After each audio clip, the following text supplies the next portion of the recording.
Hola, hola, ¿cómo están? Bienvenidos a Letrópatas. Hoy, pues izando velas y zarpando en una navegación que espero que todos quieran, eh, pues emprender con nosotros, con Santiago Hernández, editor de Minerva, y con este librazo del que vamos a hablar hoy, de lo que es considerada o lo que nombramos en Occidente la primera vuelta al mundo. Ahí veo que se están conectando todos. Muchísimas gracias por estar con nosotros. Lidia García, Judy Romo, Rogelio Covarrubias, Bautista, Serge Santín. Muchísimas gracias a todos los que emprenden esta navegación con nosotros. Hoy vamos a hablar de este libro que me parece que es una chulada. Se llama, lo voy a leer, Relación del primer viaje alrededor del mundo, 1519-1522. Está editado por Minerva Editores y es, digamos que el diario de viaje de Antonio Pigafetta, que ahora sabremos quién es, este marinero italiano que subió a uno de esos barcos que zarparon desde Sevilla.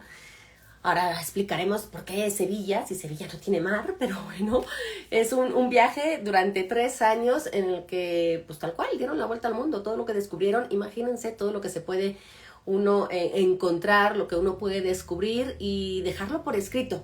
Así que qué privilegio que 500 años después podamos estar leyendo esta edición. Ahora vamos a conocer los pormenores de lo que hay aquí, lo que vamos a encontrar. Y este mapa chulísimo que yo enseñaba al principio, que es tal cual el viajecito que se echaron.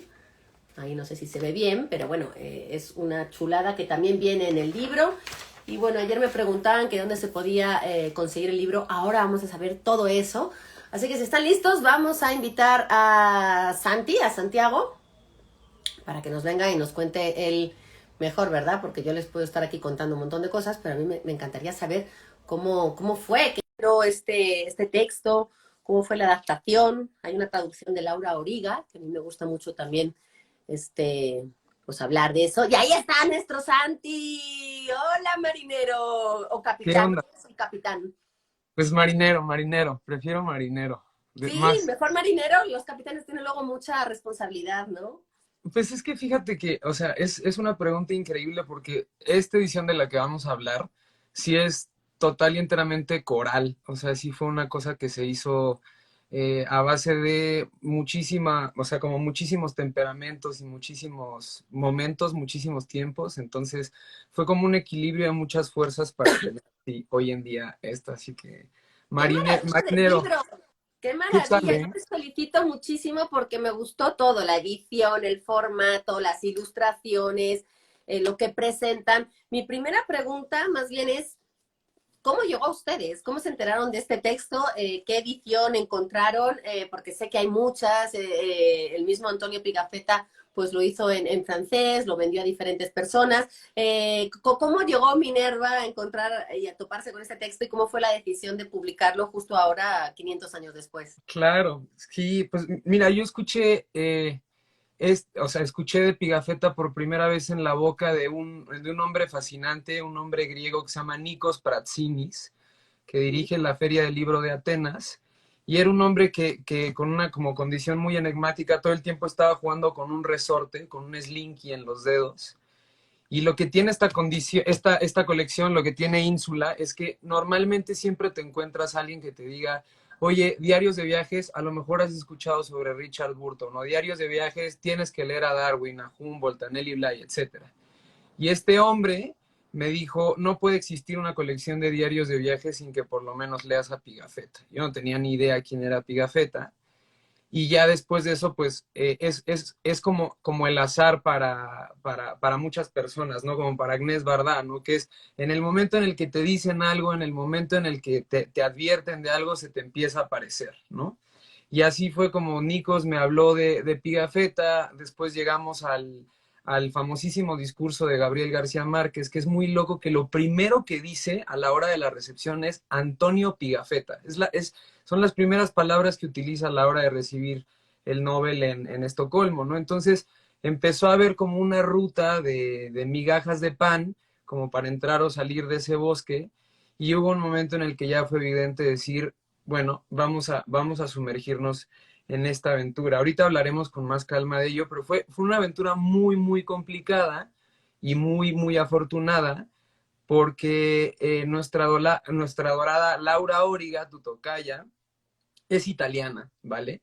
Entonces, claro, entonces Laura, yo la conozco a ella en Madrid, igual por muchas, sobre todo por una cuestión musical, y el texto que nos entregó Laura, pues evidentemente tenía como muchos tintes todavía italianos, tenía muchos modismos deliciosamente italianos, y ahí es donde entra justo este tema coral, ¿no? Que es que este libro no existiría en primer lugar sin Laura, pero tampoco sin Caterina Rendón y Andrea Pliego, que fueron quienes cotejaron a un temperamento más mexicano, ¿no? O sea, en lugar de pan, por ejemplo, ponemos virote en función de lo que vimos que comían los tripulantes en alta mar. Y como ciertas cosas, ciertos modos como muy cervantinos, ¿no? Hay momentos en los que dice, por ejemplo, Laura y yo estábamos a un tiro de ballesta digital de distancia para contextualizarlo, ¿no? Eso nos parecía deliciosamente rico a nivel de lenguaje.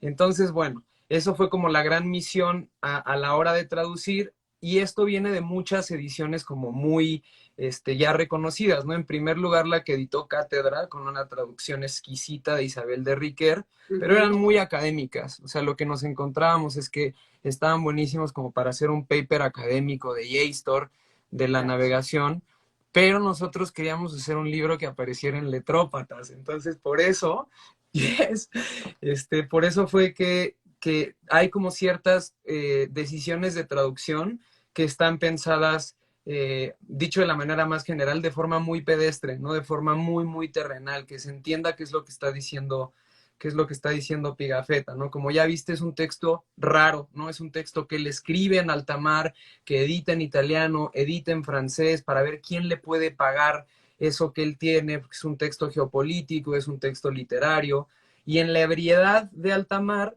pues hay un punto donde, como bien rescata Gabo, pues empieza a inventar, o sea, empieza a hablar de criaturas fantásticas, empieza a hablar de gigantes, de animales que tienen el ombligo en la espalda, y eso nos parecía fantástico, ¿no? Fantástico, fantástico. Pues es Entonces, que imagínate lo que son 3 años en un barco junto a un montón de hombres y llegando a lugares totalmente desconocidos, nuevos, donde vas descubriendo tal cual el mundo. A mí una de las cosas que más me gustó de este libro es ese espíritu de conocer por primera vez las cosas, descubrir. Es como un niño que va aprendiendo a ver el mundo y que a sus 27 años, que es lo que tiene Pigafetta cuando sube a ese barco, pues encuentra cosas que jamás hubiera imaginado y las tiene que escribir. total, Entonces, desde el punto de vista literario es magnífico porque es nombrar cosas por primera vez en un lenguaje para una sociedad a la que le tienes que contar cosas que ellos no van a ver nunca, que no se van a imaginar más que a través de tus palabras.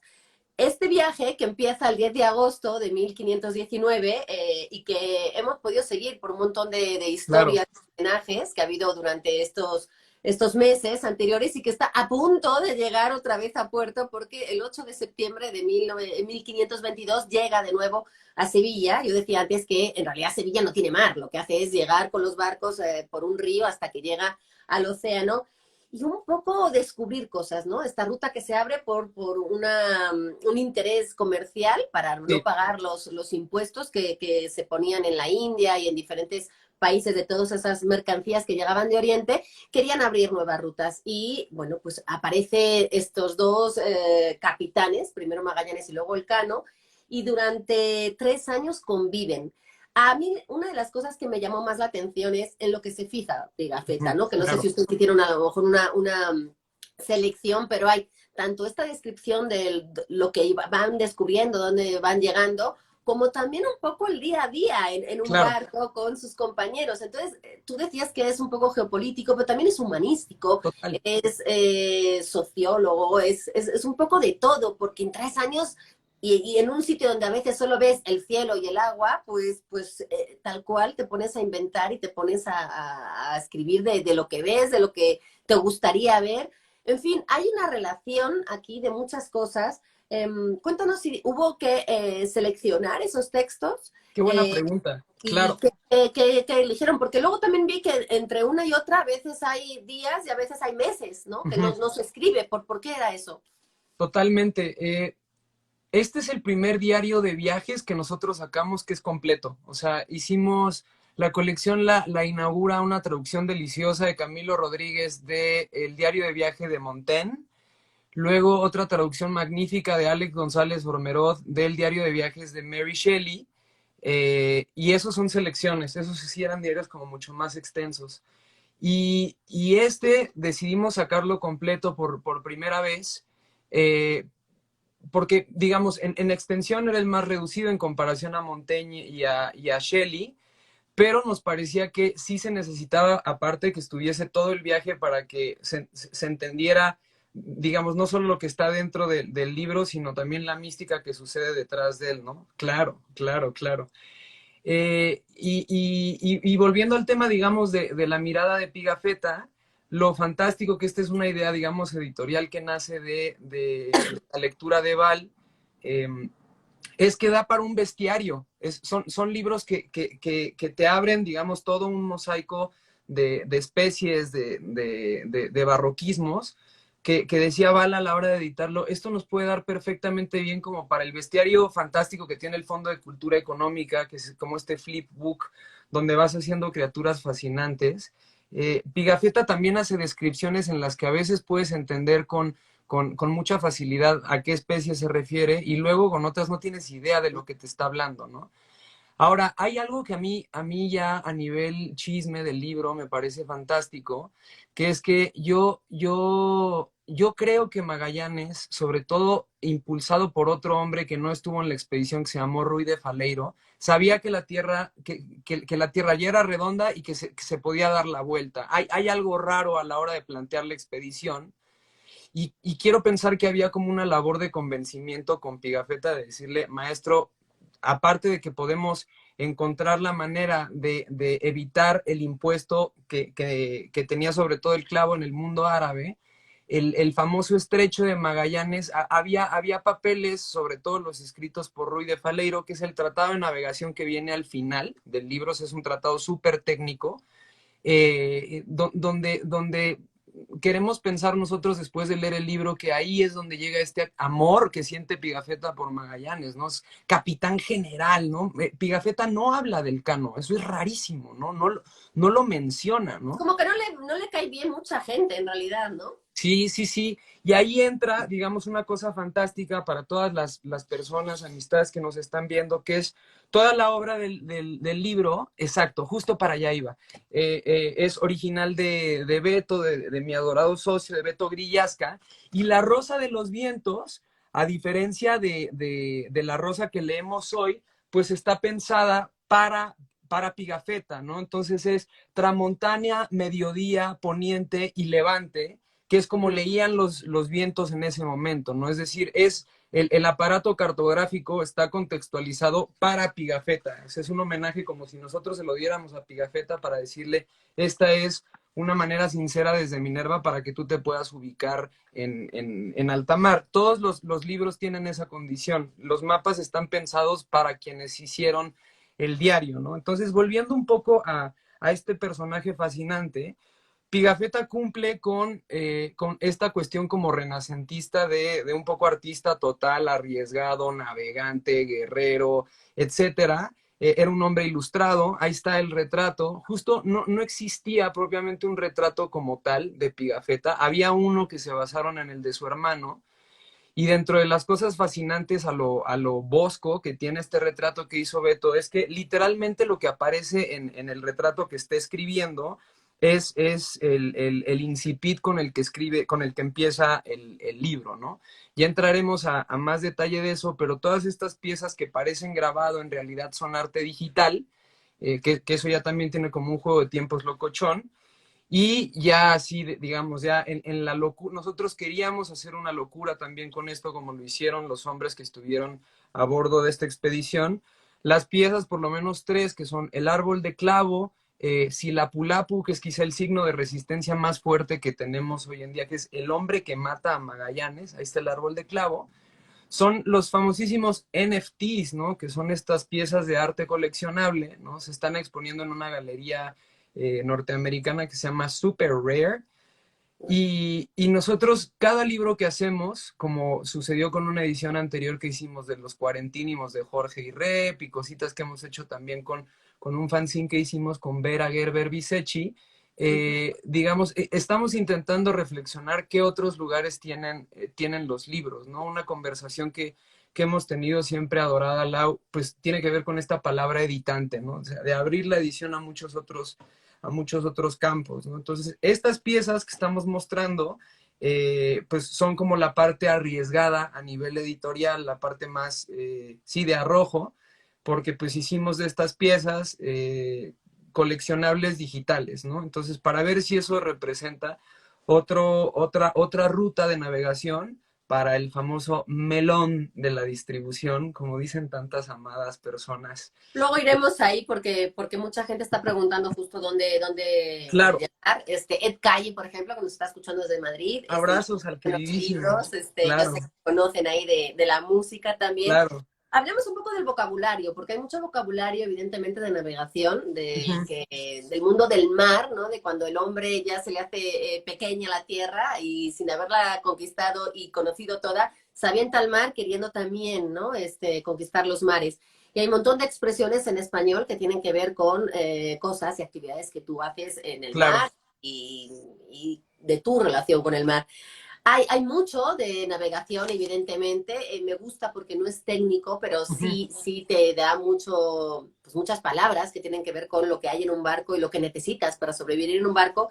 Y luego también hay mucho vocabulario de las lenguas que se iban encontrando. Esa parte, como comprenderás, a mí me fascinó Claro. porque son listados de palabras en lo que él, el Pigafetta, pues entiende qué significa y entonces le pone primero en español y luego las palabras y me imagino que también es una transcripción que él hace de cómo suenan, de cómo él las pronunciaría en diferentes idiomas que no sé si Ujú. llega a conocer del todo, pero se me hace padre porque en realidad tampoco pasan a veces tanto tiempo en tierra y sin embargo él se dedica a recoger todo ese vocabulario, es decir, el Pigafetta era inteligente, era un Claro. cerebro. Sí, loquísimo. Fíjate que esta fue una cosa fantástica que nos pasó a la hora de cotejar la traducción, que es que encontramos que Isabel de Riquer y, digamos, muchas ediciones que ya existían se basaron en un texto académico, que es donde sale el término de relación. Uh -huh. Relación se refiere, digamos, a todos estos documentos que se juntaron, tanto académicos como las versiones que existían traducidas de Pigafetta, que ese es otro tema. No hay original de Pigafetta, el original se perdió. Parece que digamos, muchos piratas tenían este documento, era como un documento místico de navegación. Y Andrea Canova lo que hizo fue juntar todos estos documentos, esta es una edición de los 90, y nombrarlos como relación, ¿no? Y en este documento, nuestra querida Andrea Pliego se encontró un término que nos pareció fascinante, que es la palabra elicitar, que es como él bautiza lo que está haciendo Pigafetta, que es Uh -huh. escuchar y señalar, escuchar y gestualizar lo que estaba haciendo su contraparte, lo que estaba haciendo su interlocutor, y en función de eso redactar qué es lo que él interpretaba que significaba la palabra, ¿no? Entonces, por eso vienen ciertas listas, ¿no? Que aquí nosotros lo que hicimos, exacto, ¿no?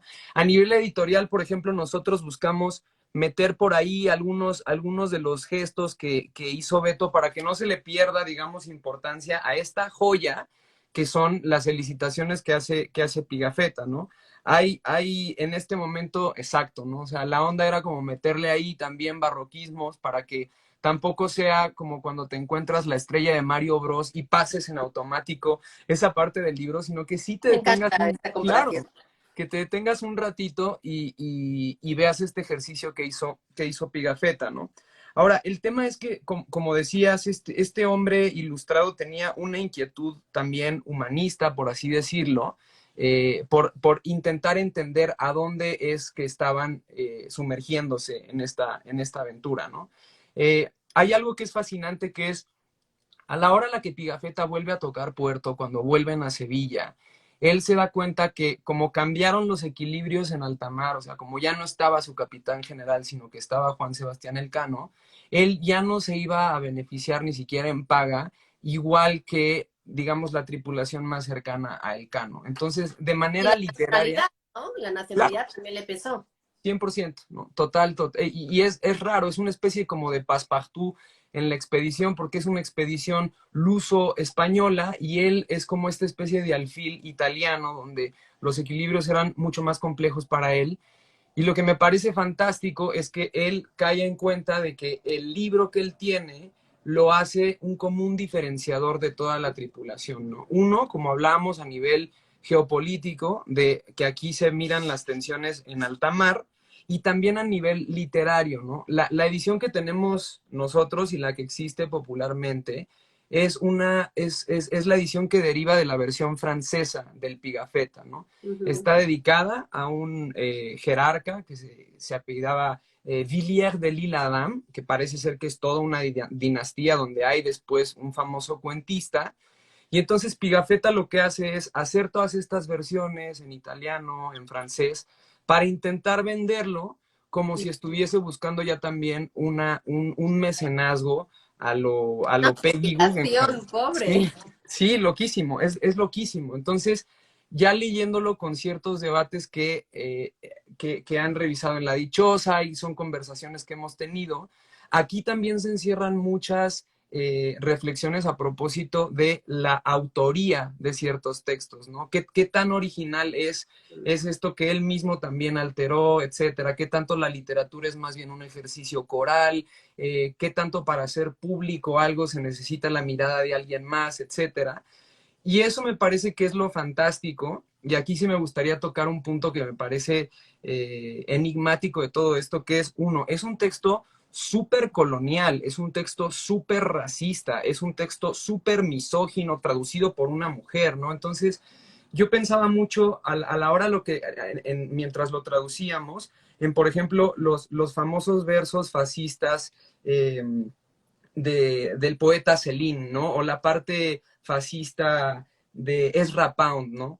Yo soy de la idea de que no hay que quitar eso de la posibilidad No, de lo lecturas, están ¿no? viendo con los lentes del siglo XVI, entonces Claro, también hay que ponerse un poco en cómo se veía la vida, el mundo, total, y además era un mundo súper machista, porque imagínate, claro, 137 hombres, total, 5 barcos, ahí me quiero imaginar las total, conversaciones, las costumbres, el trato entre ellos, y cómo loquísimo, era llegar a un puerto de repente con mujeres que para ellos eran exóticas, y total, ver costumbres y ver pues cómo se relacionaban en diferentes culturas. Y yo me imagino que eso, plasmarlo en letras, es como un poco estar también en la cárcel, ¿no? Uno sale 100%. eso, ¡ay! Como un toro desbocado.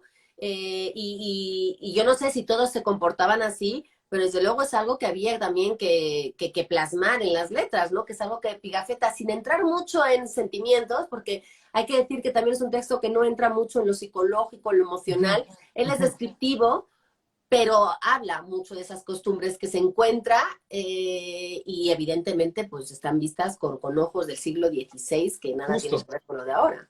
Justo, justo. Y ahí es donde entra lo que a mí me parece, digamos, en el ensamblaje del aparato editorial, lo que a mí más me atrae a nivel editante es el prólogo, ¿no? Es decir, un texto que te ayude a entrar y al mismo tiempo te ayude a salir como una especie de hilo de Ariadna de este laberinto, ¿no? Entonces, el prólogo, que es un juego de tiempos loquísimo, se lo pedimos a Gonzalo García Barcha, que es tipógrafo, es quizá el tipógrafo vivo más importante de nuestro país, del continente, y que también es hijo de Gabo, ¿no? O sea, había ahí un juego de tiempos a la hora de volver a resignificar ese discurso y a la hora de sumergirnos, no en una parte tipográfica, que este libro tiene dos tipografías, tiene una que se llama Enrico, que está hecha, es una resignificación hecha de la primer tipografía que se cortó en la Nueva España, que la cortó Enrico Martínez, y también hay una tipografía que se llama Lagarto, que es la que está aquí en el mapa, ¿no? Esta L deliciosa, o sea, yo quiero que esta L sea mi mejor amiga en el recreo,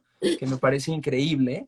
Es Y el de entonces, Laura y va a ser tu mejor amiga, claro, yo creo. claro, claro, claro. y bueno, fue ese juego, ¿no? Fue decirle a Gonzalo, ¿por qué no tú nos ayudas a la hora de escribir un texto pórtico, un ensayo y un prólogo, pues, a que esto le sirva a quien se sumerge en esta aventura a entender esto de lo que estamos hablando? Es decir, ¿por qué sí vale la pena no solamente editar un texto anacrónico o decimonónico, sino editar un texto que tiene todos estos tintes tan complejos de entender en un contexto como en el que estamos ahora compartiendo? Es clave el texto de Gonzalo. O sea, Gonzalo, yo no lo había leído como ensayista, y eso que Retornar se llama, que es también una gran palabra para este. total, totalmente, ¿no? Y hay algo fascinante en el perfil de Gonzalo, en la imaginación de Gonzalo, que quiero decir al aire que es quizá mi fashion icon más grande. Yo uso tirantes gracias a Gonzalo García Barcha, lo digo públicamente, eh, que es Gonzalo durante su juventud dio la vuelta al mundo, digamos, en una ruta similar a la que hizo Magallanes, ¿no? Estos viajes que se hicieron, que se siguen haciendo, digamos, en barco, en los que ibas dando la vuelta. Y él, a la hora en la que trabajábamos este prólogo, como Phineas Fogg, se da cuenta que en realidad tiene un día por delante de todos los demás, o sea, que llegó un día antes y ganó la apuesta, ¿no? Entonces ya hay como ciertos chistes a la hora de trabajar esto y en el día de hoy en el que es como si estuviese un pasito adelante, ¿no? Ese Es ápice de futuro. puro. Exacto, exactamente. Entonces, bueno, todo esto para terminar también diciendo que son misiones tan largas, tan complejas, este tipo de traducciones. Nos tardamos prácticamente lo mismo que hizo la expedición de viaje, que uno termina como, ¿cómo decirlo? Como afinando la mirada y la escucha a ciertos detalles y a ciertas cosas que a nivel de tripulación, en lenguaje de tripulación, se va tejiendo un lenguaje común de chistes, de momentos, ¿no? O sea, me fascina decir que es quizá el libro en el que aparece por primera vez una descripción del coco, quizá el libro en el que aparece por primera vez la descripción del plátano, ¿no? Le dicen higo largo al plátano, ¿no? Figo longhi, ¿no? Entonces, hay algo ahí de descubrimiento que pues ya cuando hemos ido, no sé, ya nos tocó una vez ir a comprar fruta para un convivio que hicimos de la editorial, y entonces, claro, vamos por higos largos, ¿no? Tal. Entonces, se terminan haciendo ese tipo de juegos a nivel de grupo, que me parece que es lo que le da valor más allá de encontrar la ruta perfecta de distribución a un proyecto editorial de libro objeto y de editorial independiente, que lo digo con todas las letras, ¿no? Que debemos espacios como este que siga palpitando nuestro proyecto, ¿no? Tanto Minerva Espacios como como el de Elefanta. mañana, Santi, a lo mejor es momento para anunciar que mañana tienen una presentación. Exactamente, mañana nos vamos a ver en el centro. Te voy a decir ahorita mismo la calle para no fallarle. Nos vamos a reunir en el centro de la Ciudad de México, que me parece fantástico, en el Centro Cultural del México Contemporáneo, que es en Leandro Valle número 20. Y es un juego de tiempos padrísimo, porque pues justo va a estar Gonzalo presentando, va a estar también Beca Duncan, que es divulgadora de la historia. También va a estar Ainhoa Suárez, ella es doctora en filosofía, y también va a estar mi adorado Bettore Grillasca. Entonces, nosotros buscamos a la hora de presentar o sea, armar como pequeños equipos, por así decirlo, donde se toquen ciertas aristas del libro que nosotros no podríamos cubrir desde lo editorial. Es decir, nosotros lo que queremos es ser espectadores de las presentaciones que nos gustaría escuchar, ¿no? Entonces, bueno, va por ahí.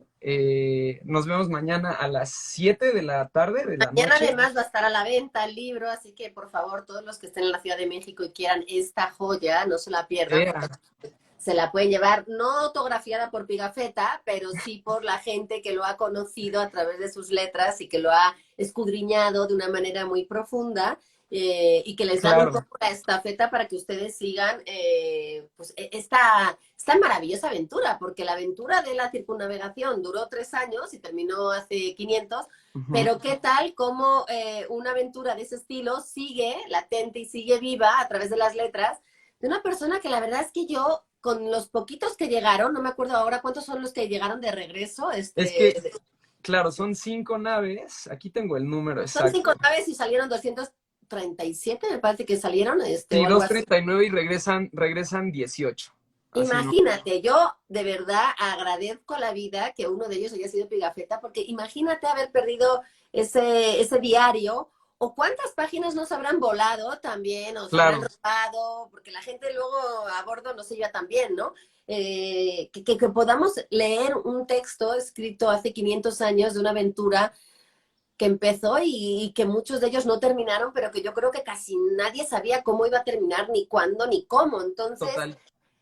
me parece que esto es una joya, es un salto en el tiempo, Qué es alegría, ¿no? Como abrir un cofre, una cápsula del tiempo y encontrarte algo que dices, wow, de esto va la humanidad, ¿no? Qué qué privilegio alegría. del ser humano poder saber escribir, haber inventado la escritura, poder dejar por escrito el registro de estas aventuras y que 500 años después, gente como nosotros, que igual no tenemos nada que ver con esa aventura, podamos subirnos a bordo de esos barcos, dormir en cama calentita, eso sí, ¿verdad? Claro, claro. Ese privilegio, pero poder ver, ¿no? Yo soy de la idea de que seguramente alguna de esas entradas se perdió, porque me llama Total. mucho la atención que algunas son muy cortitas, otras son muy largas, evidentemente porque hay días en los que no pasa nada y hay días en los que Claro. quieres contar todo, pero también hay entradas en las que pasa mucho tiempo entre una y otra, entonces no sabes si es que a lo mejor Pigafetta estuvo enfermo, si es que se le Sí, acabó la tinta, nunca sabes, ¿no? Lo que puede haber pasado, o total. efectivamente desaparecieron esas páginas. Y me parece que eso es como tener un registro así, abrir una ventana a la historia de la humanidad que es maravilloso y que podemos tener gracias a esta relación del primer viaje alrededor del mundo. ¿Cuántas palabras nos ha regalado hoy Santi? Cuéntanos, además de las palabras, ¿qué te sorprendió a ti más de esta hazaña y de esta aventura vista por las letras? Uy, no, no sé, son muchísimas cosas, son muchísimos momentos.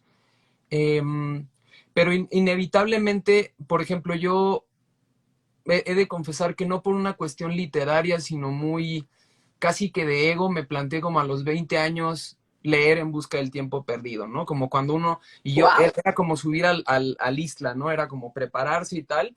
Y es un libro que se me escaparon muchas cosas, pero a la hora a la que te das cuenta de que ya no traes ese libro, ese miembro, que pesa, que es parte de tu vida cotidiana, el libro mismo se convierte en una especie de espejo en el que ves lo mucho que has cambiado desde que empezaste a leerlo. Yo me tardé 2 años en leer eso.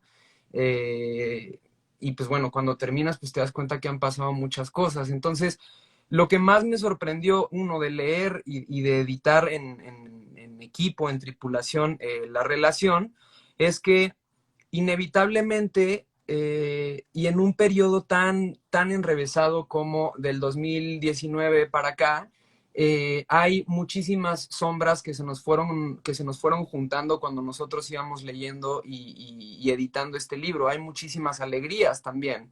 Hay muchísimos momentos que a la hora de volver a pasar ciertos pasajes, valga la redundancia, pues era como muy impactante el ver que el mundo había cambiado drásticamente desde que empezamos a editar esto al momento de volver a tocar puerto, ¿no? De retornar. Entonces, hay en primer lugar una parte personal de decir, uff, qué locura, hubo momentos en los que editábamos esto y eran las 3 de la madrugada en Madrid, y ahora estoy en la Ciudad de México que me fascina.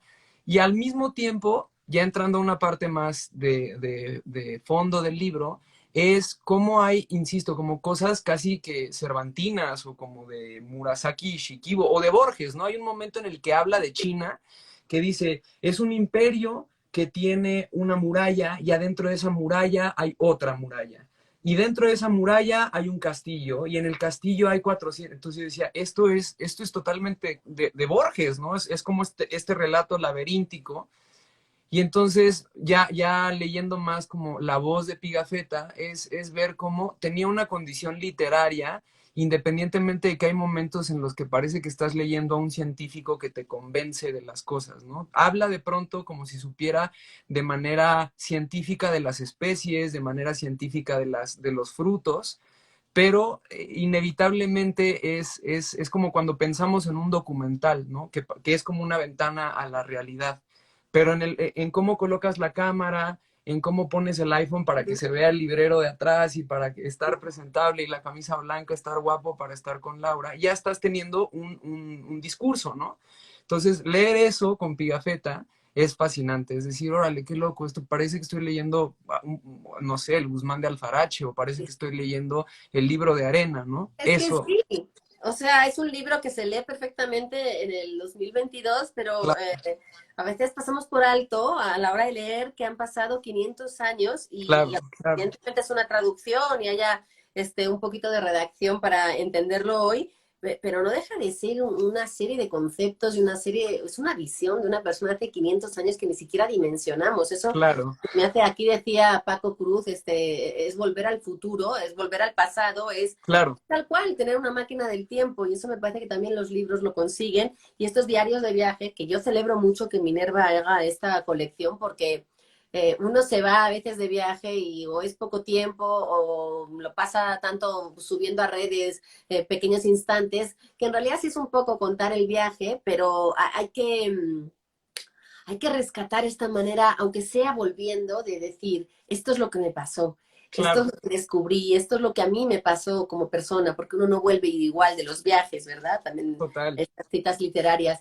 Y me parece que leer estos libros cumplen esa función literaria de transformar, de no quedar igual, de que durante estos pequeños momentos en los que te has asomado a esas páginas, pues has estado a bordo de una expedición única, y a veces los Qué maravilla. exploradores que son muy criticados por muchas cosas que hacen no tan buenas ni tan recomendables y Sí, ejemplares, pero se nos olvida también un poco ese espíritu que hay, decir, quiero hacer algo, no, no sé si tenían eso en mente, ¿no? Pero quiero demostrarle al mundo que la Tierra es redonda, quiero demostrar que hay un paso donde otros no lo han visto. Esa manera de aportar, ¿no? A la humanidad, y que ha sido pequeños pasos. Me llama mucho la atención que Gonzalo, justo en el prólogo, habla de que al abrir estas rutas marítimas, pues estableció una manera de comerciar diferente que se ha, digamos, exagerado hasta el cansancio y hasta el extremo hoy en día. Es decir, todo lo que nos está pasando con que el canal de Suez se bloquea una semana y todos nos quedamos sin sí, miles de exacto. cosas, cómo el comercio ha hecho una contaminación y ha deteriorado al planeta hasta límites irrecuperables muchas veces, y habla un poco de que quizá este diario lo que muestra es el principio del fin. Es Exacto. decir, es el punto en el que dejamos de conocer el mundo como estaba y empezó a deteriorarse. Claro, en 500 años se deterioró y ahora lleva a una velocidad mucho mayor. Sí, Pero me llamó la atención de Gonzalo como esa manera de ver, ¿no? También este diario como algo que presentaba un mundo que ya no estará, que ya no existirá, que ya no conoceremos, para bien o para mal, pero que lo llama el principio del fin, es decir, total. ahí empezó a ir todo al traste. Sí, sí, sí, total. Me encanta cómo lo narras porque a las personas que nos están viendo, sí, las invito muchísimo. Está publicada el texto está publicado íntegro. Retornar está en la revista Nexos, lo pueden encontrar gratis ahí. Y sí, invito a todas las personas a que por lo menos lean el último párrafo del prólogo. O sea, cómo narra esto, que es el principio del fin con esta mirada súper nostálgica también de un tiempo que no nos tocó vivir, pero lo estamos viviendo, que son como esas trompetas de Jericó que anuncian la entrada de los caballos del Apocalipsis. Y en ese sentido, sí es fascinante qué papel juega la aventura a la hora de intentar imaginar qué destino jugamos nosotros mismos, nosotras mismas en nuestra propia vida para intentar dar algo al universo que amamos, ¿no? En este caso, el de la literatura. La colección Ínsula sí está pensada como para dejar alguito en el ecosistema del libro para pensar cómo pensamos la práctica de los libros, valga la redundancia, nosotros. Manuel Ortuño, el editor de Trama, me regaló a mí una cosa que me pareció fantástica, igual con esta mirada nostálgica de editor consagrado, me decía, Tú sabes las ganas que yo tengo de levantarme un día, que me llame Mark Twain y que me diga, Manuel, qué maravilla la reseña que me hicieron en La Vanguardia, de veras te la agradezco, ¿no? O que un día me llame a mí Virginia Woolf y me diga, oye, pues sabes qué, yo creo que podemos trabajar mejor la prensa de mi libro. Ese es mi sueño, Santi, me decía, ¿no? Entonces hay algo de que los libros nos permiten tener una especie de reloj de arena y jugar con esos tres tiempos y intentar de alguna manera entrar en comunión con anacronismos o con momentos que solo podemos vivir de esta manera, ¿no? Dicen por ahí que es la forma de viajar más barata, yo también lo creo, es la forma de vivir muchas vidas, yo también lo creo. Volviendo digamos, a lo complejo que es este libro, lo espeso que puede ser, yo tomé una clase de literatura fantástica en el sentido no de fantástica, sino de increíble, con la editora de un sello español que se llama Niños Gratis. Y tuvimos una discusión muy fuerte a propósito de Lolita, de Nabokov, ¿no? Tan en tela de juicio hoy en día. Y nos decía, yo lo que defiendo es que es la única manera en la que yo puedo ver y puedo escuchar la cabeza de un personaje como que el que narra esa novela. Y no pienso privarme de leer eso. Ahora, claro, hay que acompañarlo de un prólogo que explique lo complejo que puede ser. O poder criticar desde Bien, saber todos sí, sí, sí, los ángulos, ¿no? Si uno no conoce claro, al personaje, pues cómo le vas a decir esto está mal o lo que claro, está haciendo no tiene sentido. Necesito escucharte y no total, tenemos a Nabokov para poderle escuchar ni a ese personaje que creó él, pero tenemos claro, sus letras para podernos imaginar o enfrentar a ese personaje también. eso es, eso es. Y así está pensada esta colección, es decir, es una manera muy sincera, elaborada total y enteramente de forma coral. Somos una editorial que se distribuye en librerías independientes, no estamos con una distribuidora, aún no hemos tomado esa Hay decisión. manera también, Santi, de buscarlo online. Mucha gente Sí, preguntaba y hay de diferentes lugares, ¿dónde justo. podemos buscarlo? Tenemos una tienda en línea que es tiendaminervaeditorial.com y también va de la mano con librerías independientes con las que estamos. Las ponemos ahora en las redes sociales, que es @minerva_editorial, pero está La Comezón, está Casa Tomada todavía, está La Moraleja, fantástica librería, está Clarice, bellísima librería en La Condesa, está El Desastre, que es un proyecto Está que empezó. Pérgamo, quiero que nos hables de Pérgamo. Sí, está Pérgamo. Esa es la siguiente travesura. Es la idea para septiembre. O sea, ya spoileando, quien vea el video, digamos, diferido hasta ahorita, regalémosle esa joyita hasta el final, que es que nosotros queremos de alguna manera llegar a España, es un poco la vuelta, y está ahora esta casa, este hogar, este navío que se llama Pérgamo, que es una librería que rescataron, ahora sí que volviendo a Borges, un grupo de justos, es la librería más longeva de Madrid, es una librería de libreros con maderas que dejan ese olor prustiano para decir, claro, esto es casa de mis abuelos, ¿no? Que tiene como esa mística.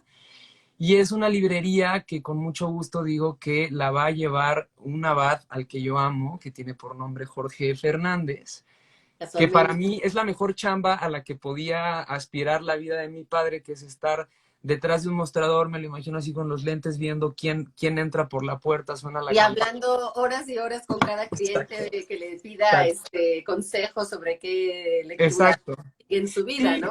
sí, sí, sí, o sea, volvemos muy a la librería como boticaria, es decir, entrar a una librería y salir con un libro que no sabíamos que necesitábamos hasta que lo compramos y lo leímos, ¿no? Esa es un poco la mística de Pérgamo, ¿no? Supe por ahí que Alessandro Barico fue el primero en tener una librería que tuviera estanterías que decía libros que le gustaban a Calazo, por ejemplo. Y entonces tú tenías otra ruta posible o libros que le gustaban a Humberto Eco, ¿no? Y entonces, en lugar de acercarse a las novedades del momento, que pues, también tienen su mística y son necesarias, te sugerían, como cuando se va a la farmacia o cuando se va, insisto, a la boticaria más bien, a la botica, pues otra posible ruta, ¿no? Entonces, Pérgamo me parece que es un espacio como las librerías con las que trabajamos aquí en México, que más allá de seguir la tendencia del algoritmo, buscan el milagro del encuentro. que nos reconozcamos así, ¿no? Con esas librerías son las que trabajamos, porque es fantástico que Y yo sé siempre... que en Letrópatas, todos estos locos y locas que nos siguen por las letras, Maravilla, pues buscan ese tipo de lugares, porque claro, las librerías comerciales en las que somos un cliente más, pues para esas ya sabemos que están y dónde están, y si claro, nos sirven perfectamente para comprar un montón de libros, pero luego queremos tener cosas exquisitas en nuestros anaqueles, queremos claro. experiencias lectoras únicas que nos hagan también, pues gente más llena de esas letras que nos conforman, ¿no? Y Sí, entonces total. están esas librerías y siguen existiendo y siguen abriéndose y siguen rescatándose, cosa que yo celebro muchísimo porque no se pueden rendir, porque no pueden desaparecer, porque no se pueden ir como estos textos que nos llegan acá. Antes tú hablabas del último párrafo de Gonzalo. Yo voy a leer nada más la última frase, porque no Ea, da tiempo. Pero mira, dice, los que no estamos en la lista de a bordo, tendremos a Pigafetta para enseñarnos cómo era el mundo justo antes de que empezara a irse a la mierda. es genial. No es tanto una cosa apocalíptica, ni Exacto. negativa, ni poco optimista, más bien es, chicos, aprovechen esto, porque realmente esto merece la pena. Entonces yo ahora sí que los conmino a que pues vayan a esas librerías únicas, a que busquen en esa tienda virtual de Minerva, a que sigan todos los títulos de Minerva, porque además me encanta que Minerva no son de los que publican 20 libros al año, no, Claro. pero los que publican, les puedo decir que están hechos con un amor. Sigan además en todas las redes a Minerva o a Santi Hernández, por supuesto, Ea, como fui Santi, porque él pone muchas fotos de los procesos, de cómo están de esa mesa, de quiénes los conforman, de cómo son una familia dentro de la sí, total, editorial y cómo total. se admiran todos, se apoyan todos y son un equipazo. Estabas hablando antes de Beto, por supuesto, de Val y de tantas personas a las que ahora se une también Laura como Exacto. traductora de esta edición. Y bueno, pues no hemos tenido la oportunidad de tener al autor hoy de este libro de Pigafetta, pero hemos tenido a una voz que casi, casi como si fuera una tabla Ouija, nos lo ha traído hasta Ea, el día de hoy. Y hemos tenido a Santiago Hernández, editor de Minerva, para hablarnos de esta relación del primer viaje alrededor del mundo. También dice Gonzalo que, ojo, que no es el primer viaje, que exacto. posiblemente en Oriente hayan hecho esa ruta u otras que daban la vuelta al mundo, de las que no tenemos conocimiento porque no nos han llegado estos textos. Pero esta es la primera que nos llega con literatura que nosotros podemos leer. Así que es un auténtico privilegio. Ustedes son unos afortunados si tienen esto en las manos. Y pues de esto se trata la literatura, de esto se trata la humanidad, de esto se trata Ea, la historia. Y de esto se trata Letrópatas. Querido Santi, ea. gracias, gracias, gracias. Gracias a ti, te amo, te admiro profundamente y qué maravilla formar parte de la constelación de estrellas que te admiramos y te queremos. Muchas gracias por iluminar nuestro camino, queridísima Laura.